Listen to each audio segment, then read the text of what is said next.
Hello and welcome to the Delphian Podcast. Delphian is an artist-led nomadic gallery focusing on emerging and early career artists. Each episode will feature a different art world practitioner, from artists and gallerists to collectors and curators. If you like today's episode, please like, share and subscribe.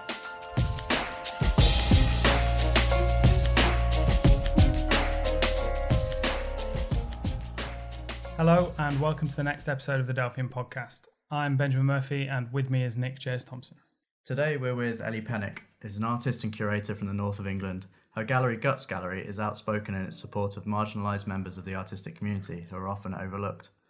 Their desire is to facilitate space and exposure for Black, Asian, minority, ethnic artists, female artists, working class artists, queer artists and artists outside of London. Pretty big list. It's a big list. How are you doing? Good, yeah. Thanks for having me. Thank you for coming. So you're an artist and a curator. How do you think each separate part of your career influences and builds upon the other? Do you think it's important that for all artists to have experience in curating? I think so, yeah. It's how you pull together a show with other artists. It's very important to work together. Curation is bringing artists together and creating a environment, and it's so important that they come hand in hand. Has it taught you anything about your own artistic practice? Yeah, it has. I've kind of, left behind my artistic practice at the moment to concentrate on Guts Gallery, to be honest. But I'd love to get back into my practice at some point, but at the moment it's just not viable. Why did you start Guts? So I applied for my master's after uni, so this was 2 years ago, and I got into the RCA, and I was like over the moon. It was my dream to go to the RCA. And they said that I'd get a bursary, and it was insinuated that I'd be able to go. And then I didn't get the bursary, and at this point I was surfer hopping in London. It all went a bit to shit for me. It was like a really tough time. And I was quite frustrated with the art world. I was frustrated with, the politics at that time.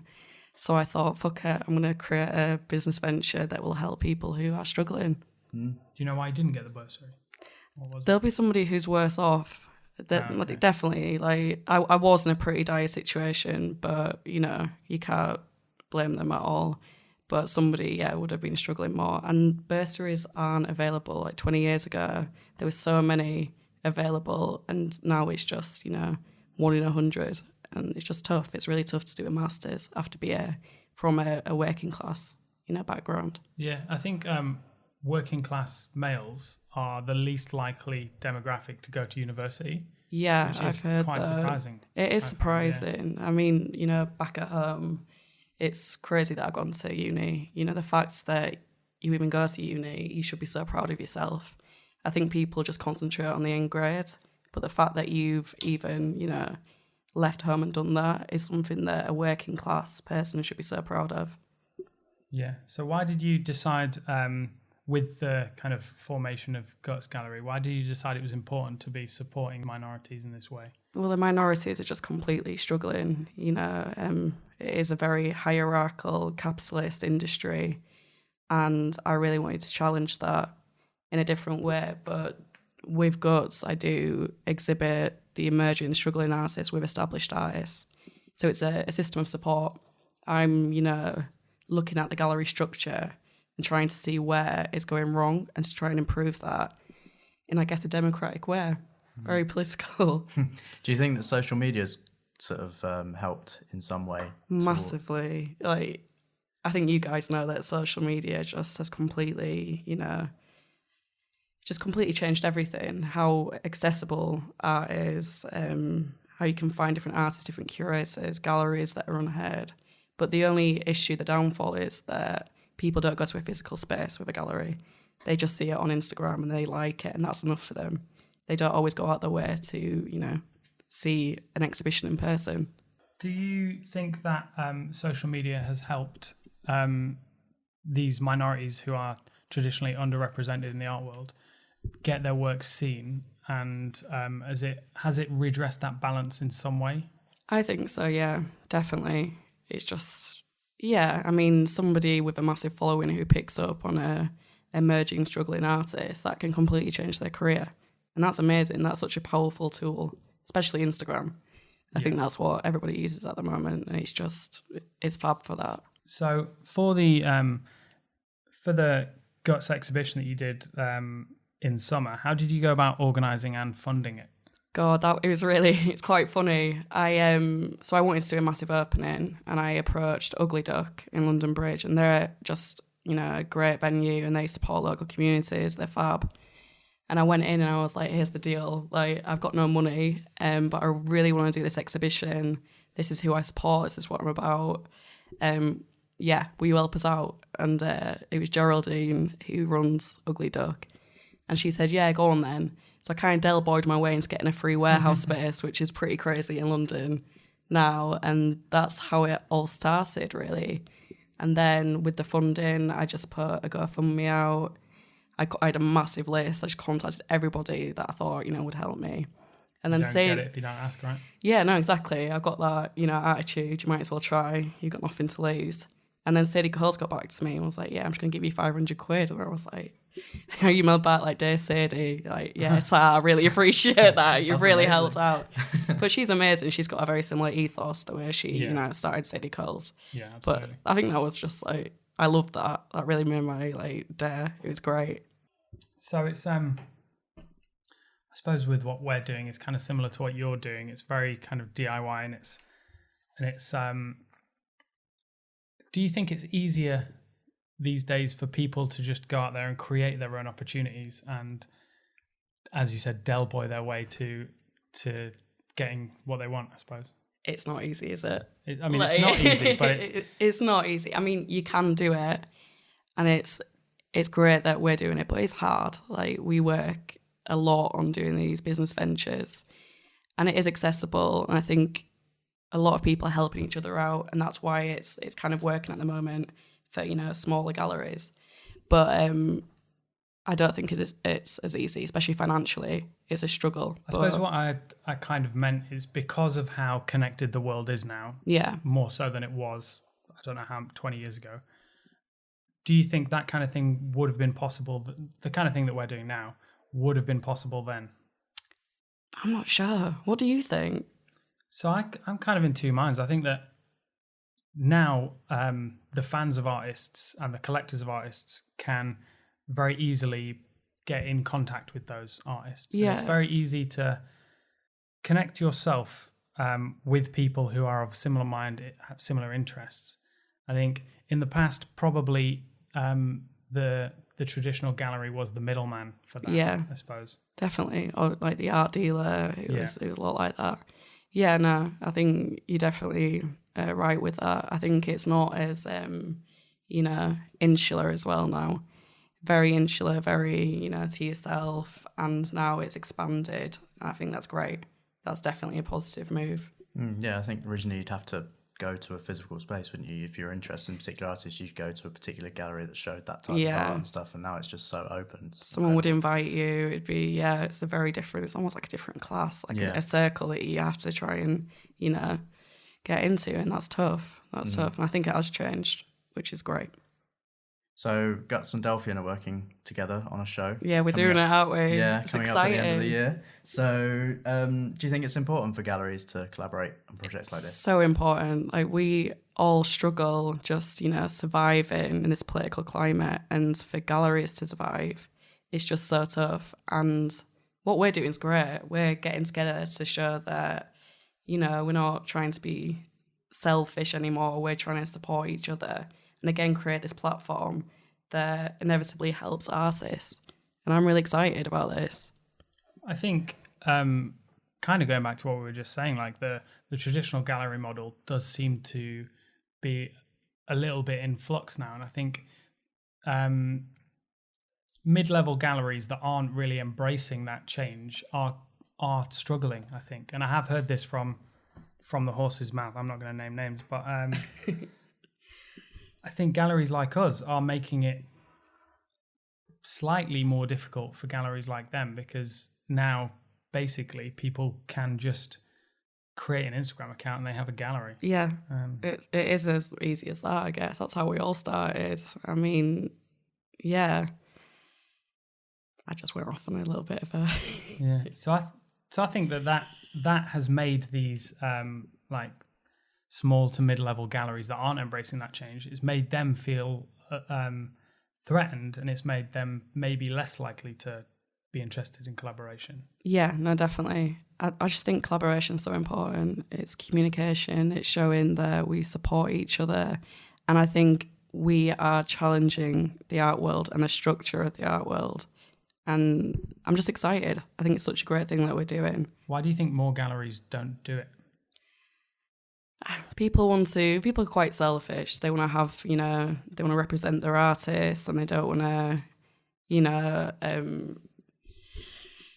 it's just with like sales of work and everything, like it's just a selfish way of thinking, and it's greed, I think, at the end of the day. I really do think that's it. And that's not what we're about. So do you think that the traditional gallery paradigm is still relevant, or do you think that's changed as well? I mean, it's there, isn't it? It's not going to go anywhere. It's capitalist, and that's not going to change for a while. I don't know.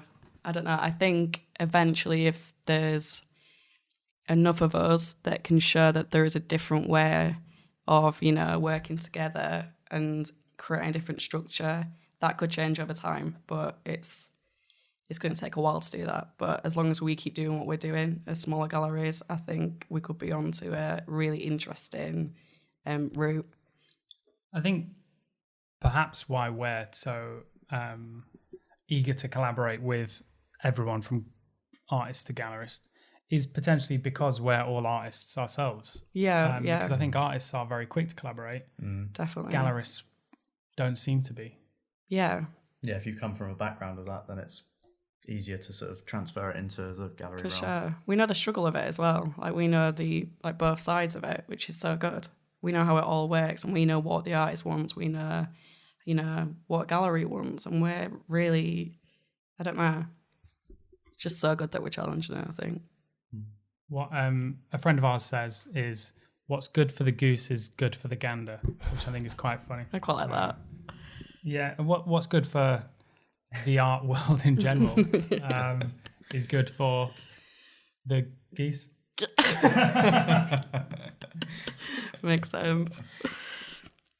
So here's a fun one. Speaking as a curator, can you identify something as being something that artists should be doing more of, but they maybe don't realize that they should? So say something like studio visits, or sharing more of their personality and processes on their social media, or... Yeah, I think personality, like a lot of people kind of do a very serious artist statement, and we don't know really who they are, where, their background. And people are quite scared to do it. They want to put a bit of a front up, the classic artists. It's like, nah, like collectors, curators, gallerists want to know about you. You're behind this artwork, and it's absolutely great. So just, put the walls down a bit. Let's see actually who you are and get to know you better. I definitely agree with that. Do you think artists should think of themselves more as a brand? And do you think they should kind of curate what they're putting out there? I mean, like with Instagram and stuff, I guess everything turns into a brand. But no, I say fuck it. Just stick to what you want to do. Be an artist, or be a brand. So is there anything you think artists should be doing less of?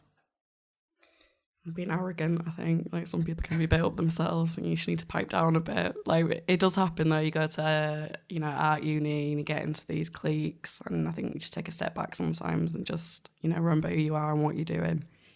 That's what I have to do. You have to rain check and just say, nah, I'm not this person.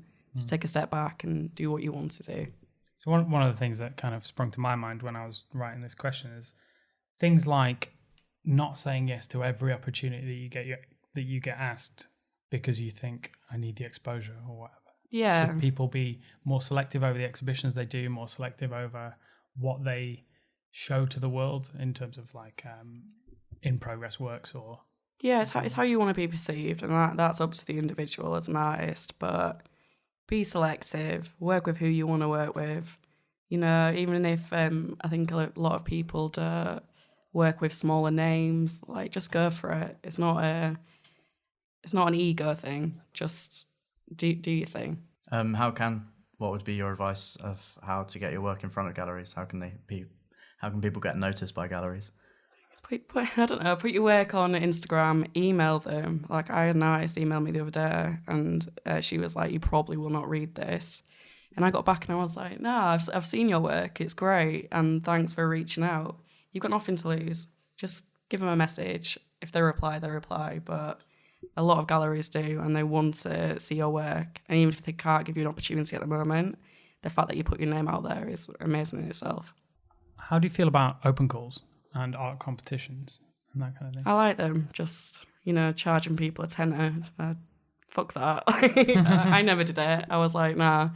I don't agree with always charging people a lot of money to do that, but they're great, and that's big opportunities for other people, which is good. There's a lot of pushback against those kind of things because of the entry fee. Yeah, definitely. Well, I don't know about you, but if there's like a 20 quid entry fee, I know it's only worth 4 pints. You know what I mean? If you think about it, it's like I could lay off the London, pub. Yeah, in London, not in Yorkshire. Get 20 pounds for that. But yeah, it still puts you off because you're like, because you do think, I'm not going to get it. It's a complete risk. It's a lottery, and I'm putting 20 quid in there. But actually, that is like your lecky bill as well. Do you know what I mean? It is. I think a lot of people just don't do it anymore. They're like, fuck that. They don't want to be ripped off. Yeah.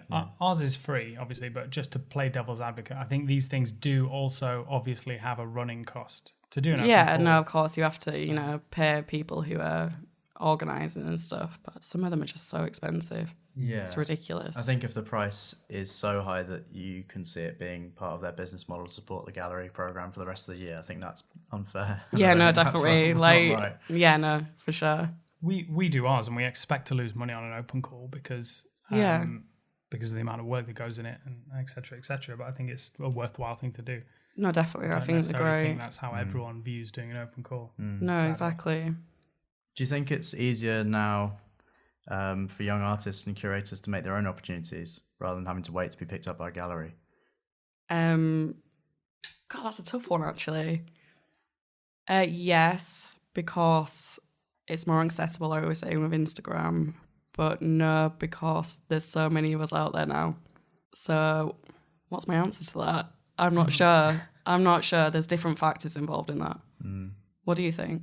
Yeah, I mean, well, the same. Like, social media's made it more accessible for everyone to contact people, to get involved in a sort of social scene, and to get their work noticed. Everyone seems to be in competition though, which is. But yeah, that's negative. Definitely, it just seems very competitive out there and kind of quite cutthroat. I think it's always been that way, though, isn't it? It's like brutal, isn't it? It's so brutal. But again, I think we're trying to challenge that, aren't we? By doing this collaboration. Yeah, for sure. It doesn't have to be like that. Yeah. So, if you had unlimited time, money, space, manpower, etc., what would be your dream project? God, you put me on the spot. My dream project would be to have a semi-permanent gallery space where... Why semi-permanent and why not permanent? Oh yeah, I've got the money, haven't I? Unlimited money. Yeah. Fuck, I've got the money. I forgot about that. I'm not used to that. Right, I'll have a permanent gallery space and all the artist transport will be paid for. Everyone will have a very good wage who works for me. Everything's cushy. Established artists are helping the emerging artists. People are selling the work. It's pretty great. They can afford the rent and going out. It's fab. Again, very socialist way of thinking, but that would be my, that's what I'd do. Is that a good idea, do you think? It's a great idea. Yeah, that's what I think. I mean, it's pretty fab. I mean, if we gave you unlimited money, time and space, I think that's a very, that's not that an extravagant wish, which is quite nice. Yeah, pretty altruistic, really. It's quite working class, even that. That's pretty big for me. I just pay people a good wage. People need that. Like, we don't take a wage, do we? No. Like, all of us don't. No. And that's tough. Like, we work, it's like 7 days a week. We've got our own jobs and then we do this on top of it. So imagine, giving people a mac off wage. That would be great. That's a life. So what would you change about the art world if you could? Elitism. That's just the shittest part of the art world. And, minorities not being represented. It just has to change. And I think it is possible to do it. Is it changing, do you think? If we keep doing what we're doing, I think at least we're trying. It's important to try than not say anything at all or not do anything at all. We're putting a change into action. And I think that's very positive and it's a step forward. Do you believe in the sort of high art, low art distinction? And do you think where would you place Guts Gallery of what the art that you show? Well, they're all great, aren't they? So I'm going to say they're all high art. All of them, all my art is high art. But then, is low art necessarily bad art though? No, it's not. It's tricky, isn't it? I'm saying high art because I think highly of them. That's how I'm saying that. Yeah. There's kitsch, isn't there? Kitsch used to be like a derogatory term that was used just to deride craft, basically. Yeah. And then now there's loads of these craft type artworks now doing incredibly well. Doing so well. Yeah. It's great. So, just different mediums. That's what's so good now. It's really being pushed. So what has been the biggest obstacle you've had to overcome in your career so far? In my career? And how did you overcome it? Money. And I didn't overcome it. I just went with it and thought, fuck it. Money's always going to be an issue. And that's my biggest obstacle at the moment. But I refuse to let that affect anything. I just refuse. Like, I'll work my ass off in different jobs to be able to keep Guts going. I'm not going to let it go.